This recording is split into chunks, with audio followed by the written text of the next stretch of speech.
up today on Good Morning BU. Get laced up and ready because we are gearing up for the upcoming 128th Boston Marathon. More money for migrants. New details on the budget that provide more funds to shelters around the state. Grad strike updates. We take a look inside the BU Graduate Workers Union as they near a third week of striking. And it's back to the books. Standardized testing is back at Harvard University for 2025 admissions. And it's going down on the ice. Our sports correspondent steps onto the ice to recap the men's hockey Final Four. Live from Studio West in the College of Communication, Good Morning BU starts right now. Hello and welcome to Good Morning BU. I'm Lainey Broussard. And I'm Sophia Falvo. The weather outside might be dreadful this morning, but we are starting up bright and early with today's top stories. Opening with some international news, Israel announced Wednesday that they would strike Iran if the Islamic Republic attacked them. This threat comes as tensions between Iran and Israel grow after multiple Iranian generals were killed in Syria. Iran's supreme leader, Ayatollah Ali Khamenei, promised to retaliate against Israel's attack on Wednesday. Israel has not acknowledged its involvement in the strike that killed 12 people. The country has been bracing for Iran's response to the attack. More out of Israel. The Israeli military killed 3 sons and 3 grandchildren of the top political leader of Hamas in an airstrike on Wednesday. The airstrike broke out in the Gaza Strip at a time when ceasefire negotiations with Hamas still hung in the balance.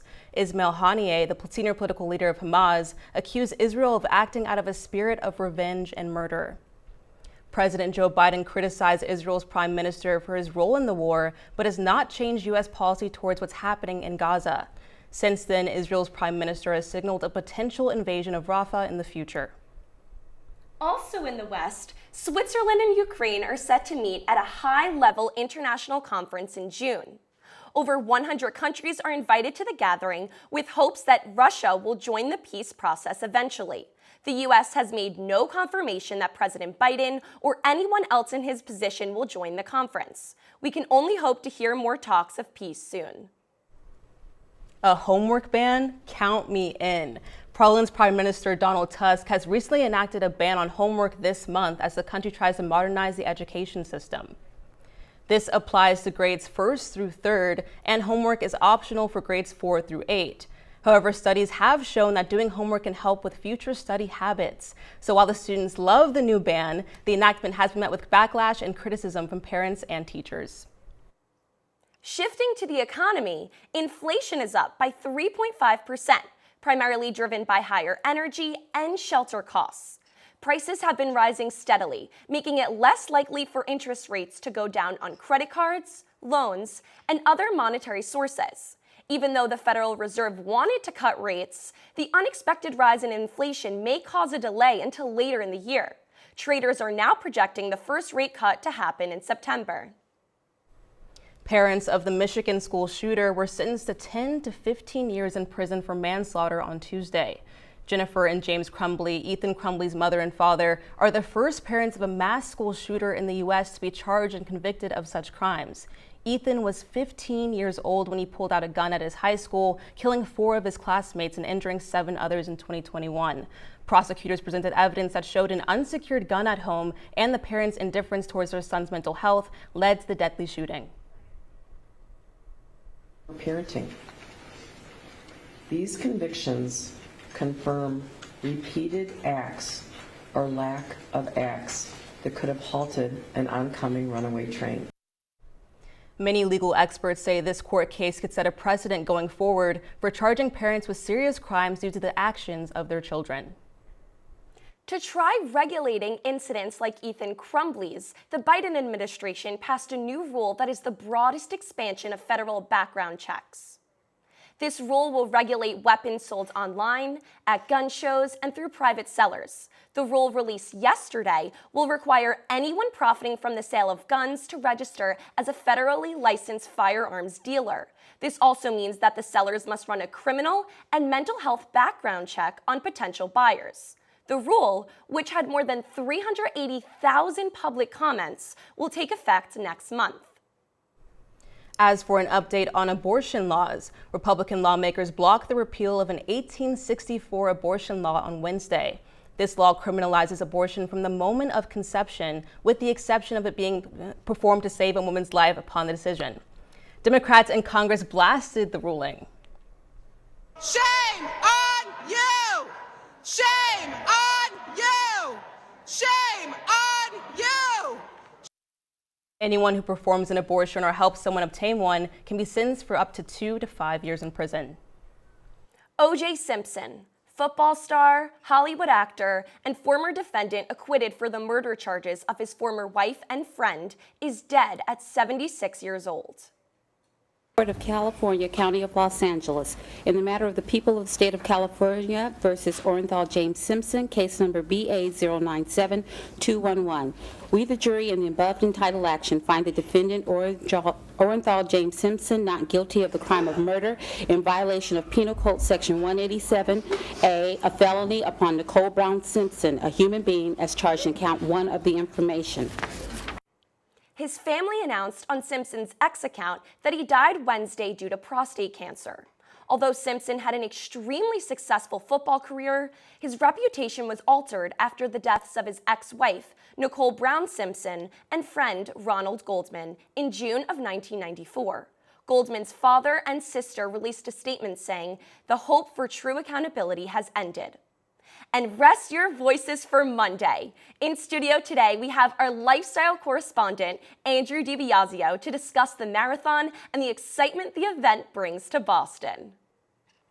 The 128th Boston Marathon is just 3 days away, and Monday's sunny forecast is expected to draw thousands of spectators along the 26.2-mile-long course. This year's field is capped at 30,000 participants who've been training all year to hit the course. We spoke to BU sophomore and marathon veteran Anna Grusin about just how palpable the spectacle's excitement can be from Hopkinton to the finish line in Copley. Take a look. The city is just so exciting to be in during this time. Everybody comes together, and it's one of the most thrilling things. Everyone also that runs typically has a story behind them, so just seeing the emotion that they have, realizing that they did what they wanted to do and accomplish their goals, was pretty exciting. Daniel Romanchuk, the winner of the 2019 Boston Marathon's men's wheelchair race, touched on the hope that the wheelchair event provides to aspiring athletes with disabilities. When they see us, they might know somebody else who uses a wheelchair or has some physical disability that wants to get into something, sports, but maybe they don't know about wheelchair racing. Romanchuk also gave tips on achieving milestones, including a first marathon. I would say try and do one thing every day that is going to add up towards your goal. And if over time those things will add up, just don't get overwhelmed with the big picture, and just focus on one thing every day. While you're celebrating this weekend, make sure to give a loud cheer to Anna, Daniel, or any athlete you make eye contact with as they pass by. You may be just what they need to get through that one last push across the finish line. Now don't run away. We have some local news coming up right after this break.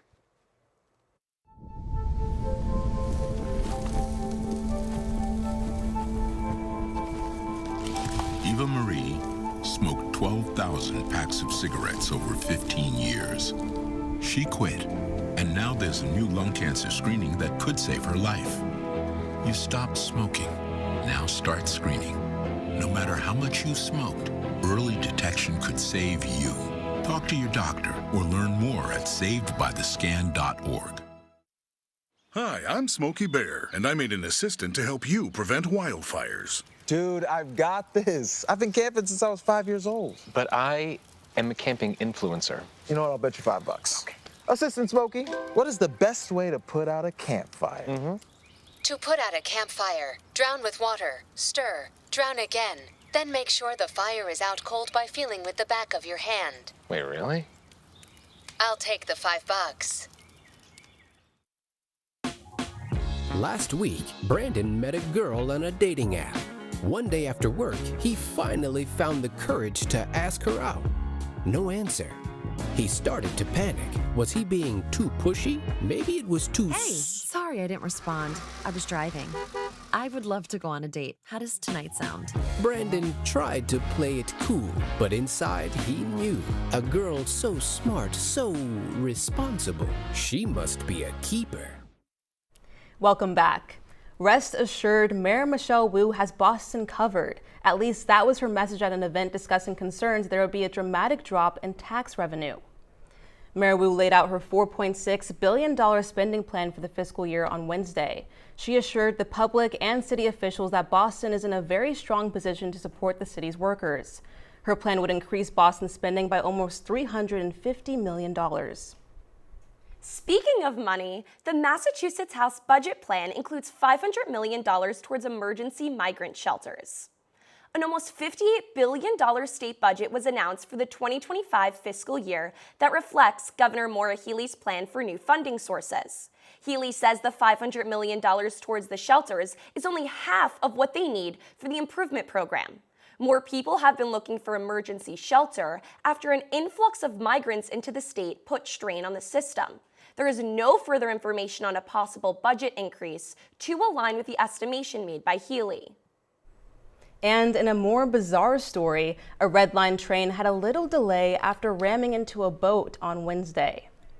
The accident occurred between Cambridge and Belmont on the Fitchburg commuter rail line. There were no injuries reported and the train was not damaged, but the boat unfortunately did not go unscathed. As you can imagine, this incident has transit police confused about who owns the boat and how the boat even got there.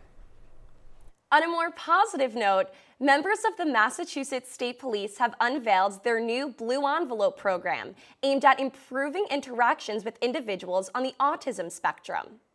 Participating drivers can get blue envelopes that they can hand to a police officer during stressful and potentially dangerous traffic stops. The envelope notifies the officer that the driver is on the spectrum and provides guidance for how to handle certain behaviors, such as stimming. The envelopes are now available for free at all state police barracks and online at mass.gov. Following up on a story we previously covered, Harvard University announced on Thursday that they will reinstate standardized tests for fall 2025 admissions. In 2020, Harvard, along with a majority of other U.S. colleges, introduced a test optional policy that allowed students to apply without submitting standardized test scores. Harvard will be joining the likes of other schools, including Yale, Dartmouth, and MIT, that have already announced standardized test requirements for the class of 2029. Continuing in the world of academia, the University of Massachusetts Board of Trustees voted on Wednesday to enact a 2.5% tuition and fee hike for all in-state undergraduate students next school year. The in-state graduate tuition and out-of-state student tuition will also rise anywhere from 1% to 3% depending on the campus. Room and board is also increasing by up to 4.5%. According to UMass, the net revenue from these tuition and fee adjustments is expected to be $10 million. Sticking with some local news, Boston City Council is considering creating a new pest control office due to rambunctious rats. If you saw a rat on your way to work this morning, it looks like you aren't the only one. Reports of rats around Boston chewing through wires and cars is causing several car owners to spend thousands in repairs. There has been a dramatic increase in rodent complaints across the city since the pandemic, causing a need for quick action. A new pest control office would provide a streamlined process for reducing rodents and pests and allow the city to implement innovative ways to keep up with the problem. And stick around, an update on the BU grads workers strike and more right after this break. Last week, Brandon met a girl on a dating app. One day after work, he finally found the courage to ask her out. No answer. He started to panic. Was he being too pushy? Maybe it was too... Hey, sorry I didn't respond. I was driving. I would love to go on a date. How does tonight sound? Brandon tried to play it cool, but inside he knew. A girl so smart, so responsible. She must be a keeper.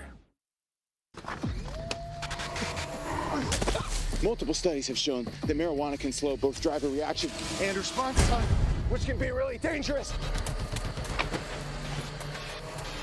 He's here. He's here. Wait. What? I can't drive. Why? My. Oh.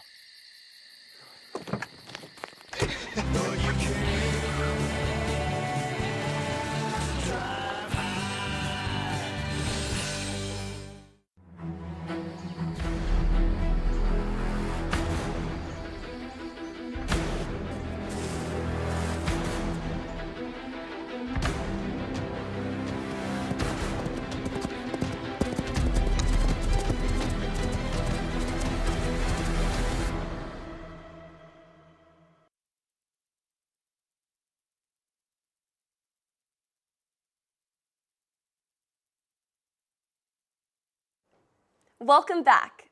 The BU Graduate Workers Union is nearing its third week of striking.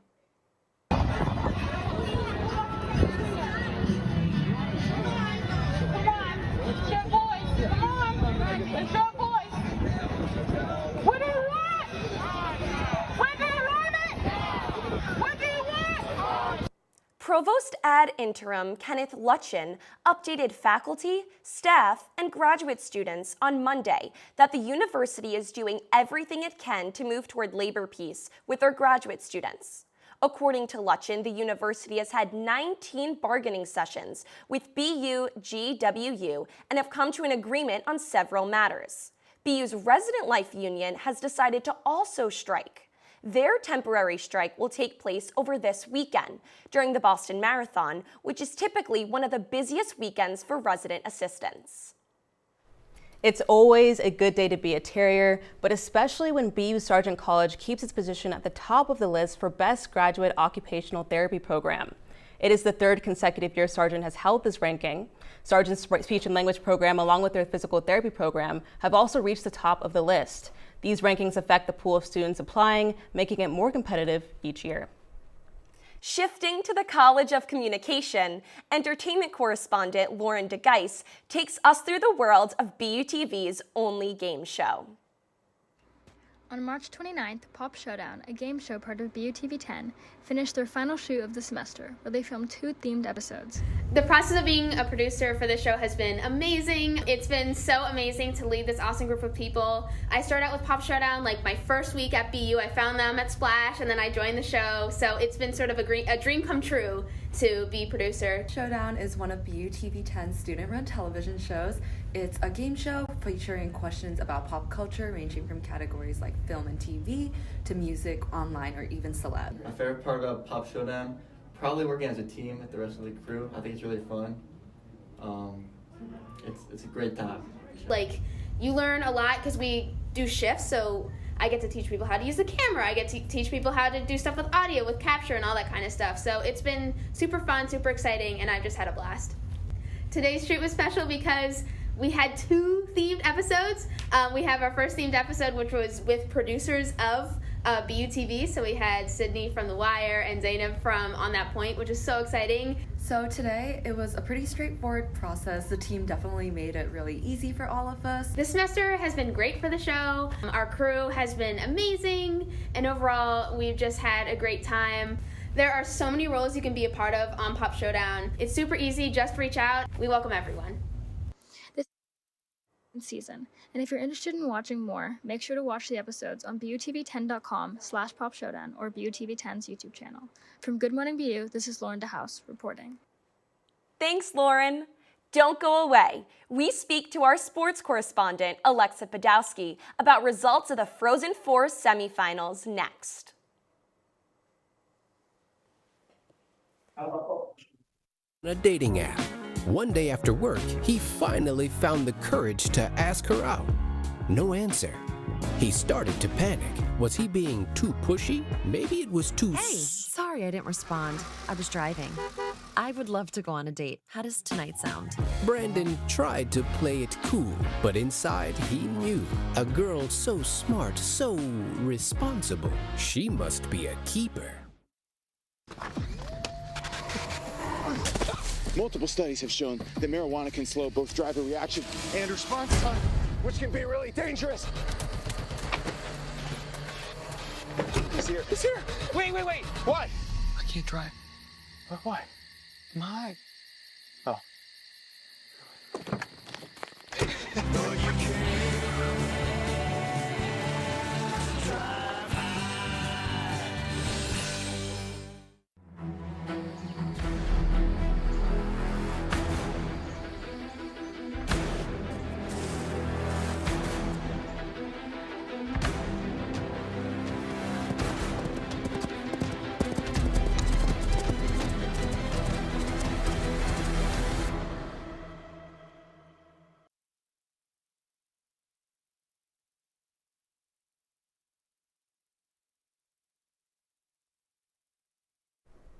Welcome back. Track and field will be the first Olympic sport to offer prize money, with Paris gold medalists receiving $50,000 each. This marks a significant departure from the Olympics past and reflects the recognition of athletes' contribution to the event's success. World Athletics plans to allocate over $2 million to gold medalists across the 48 events, with relay teams sharing the prize. The move signals a potential shift in the Olympic landscape and raises questions about future financial arrangements for athletes across different sports.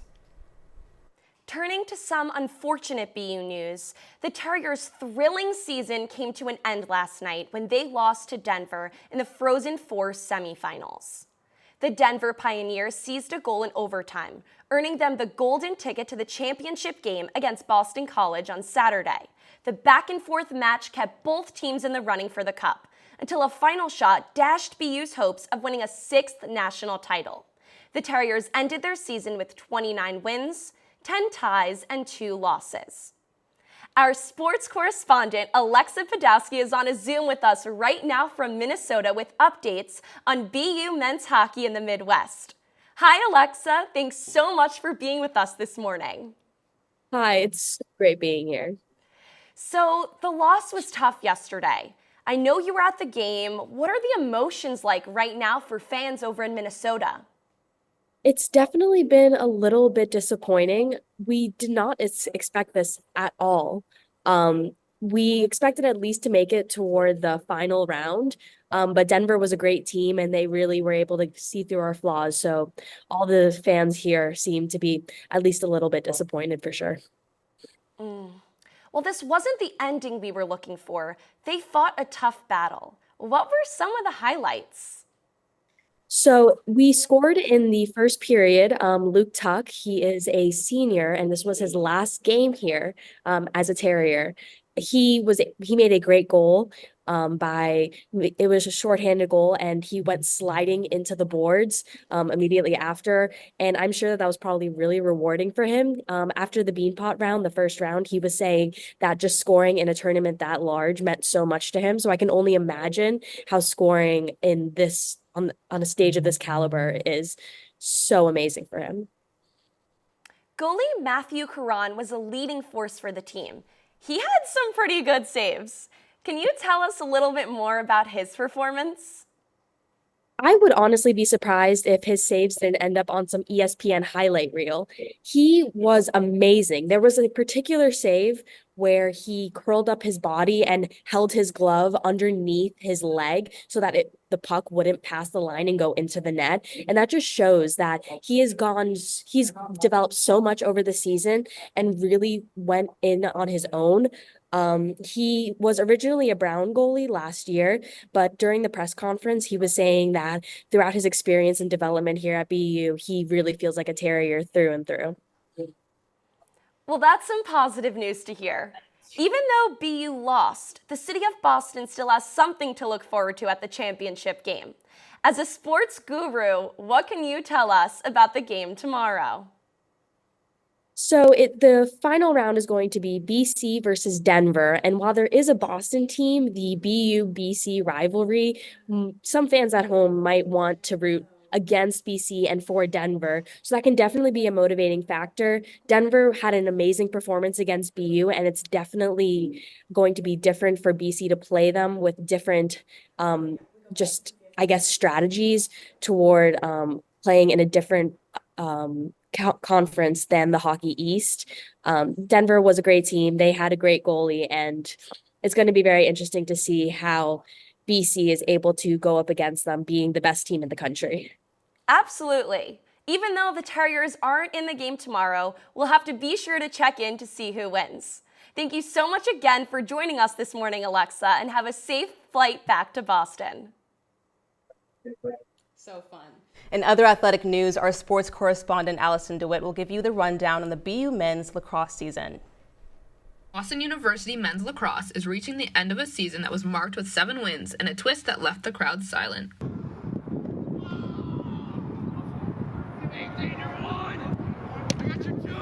After holding a small lead against the #1 Army, senior attack midfielder James Corcoran hit the ground and had to be escorted to a hospital for treatment. The first question he asked when I called him was, did we win the game? So you could see kind of where his mind's at and how important this team is to him. So that was really big for us. That night, the team made program history with their first victory over the best-ranked team in the country. Our motto was that it was a big game because we're in it. So that was kind of the mindset going in. Just don't overthink it and just keep playing the same game we do every week. It's just lacrosse. Graduate student attacker Vince D'Alto is approaching the end of his collegiate career, but he says he feels more confident about his team than ever. Overall, it's been a great year. There's been a lot of ups and downs with this year, but I feel like right now we've been figuring it out and just coming together as a team and just overall just having a lot of fun. And we enjoy our last couple of days and couple weeks with each other, and we're just making the most of it right now. So it's just been a lot of fun, and I've been enjoying every second of it. With 3 games left, the team faces the uphill battle of holding strong following 2 losses against conference rivals. For Good Morning BU, I'm Allison DeWitt. So as many of you know, we have a 3-day weekend because of the Boston Marathon. Sophia, do you have any plans? I'll actually be right here in on Monday doing a bunch of work for the BU News Service. We're doing day of coverage, so it's going to be super fun, super busy, but I'm excited to see all the amazing pieces we publish. Right. What about you, Lainey? I will also be right here in alongside you for sure. But I'm just thinking I'm a senior now, but I've never had a proper Marmon experience. Have you? Not really. I guess since I've been doing the BU News Service the past 2 years, it's just been another day of work for me. What's your favorite part of the marathon for you then? I think honestly getting to see the results after who wins. Everyone has just such incredible stories, and the reasons why they run are so inspiring. That's by far my favorite part. What about you? I know 2 students who are running for great causes. I think the best thing about the marathon, you get to raise money for charity and stuff like that. Absolutely. So Tyler and Matt from BU are actually running in the marathon, and they're raising money for Back on My Feet Boston, which is a great organization. So I'm excited to see them compete. But there's a lot of training for running a marathon. I can't even imagine. I cannot imagine for sure.